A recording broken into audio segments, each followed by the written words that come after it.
गुजरात में कल होने वाले चुनाव को लेकर साबरकांठा बैठक पर ईवीएम डिस्पैचिंग की कार्यवाही की गई। गुजरात की सभी 25 सीटों पर कल यानी 7 मई को लोकसभा चुनाव 2024 प्रस्तावित है, जिसकी कार्यवाही में प्रशासन पिछले कई दिनों से जुटा हुआ है। इसी के तहत साबरकांठा बैठक पर ईवीएम डिस्पैचिंग की कार्यवाही की गई।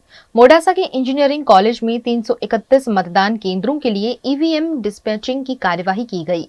चुनाव के चलते बूथ और रूट के वाहनों के साथ पुलिस का चुस्त बंदोबस्त तैनात कर दिया गया है। संवेदनशील मतदान केंद्रों पर माइक्रो ऑब्जर्वर पैनी नजर रखे हुए हैं।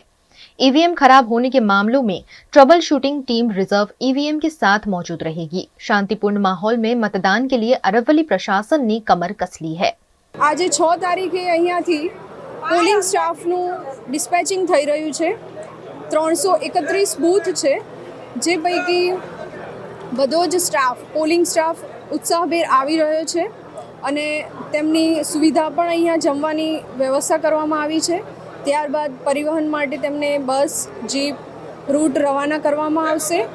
સાથે સાથે સુરક્ષાના પરિબળ હેતુથી પોલીસ જવાનો પણ દરેક મશીન સાથે દરેક બૂથ પર ફાળવવામાં આવ્યા છે।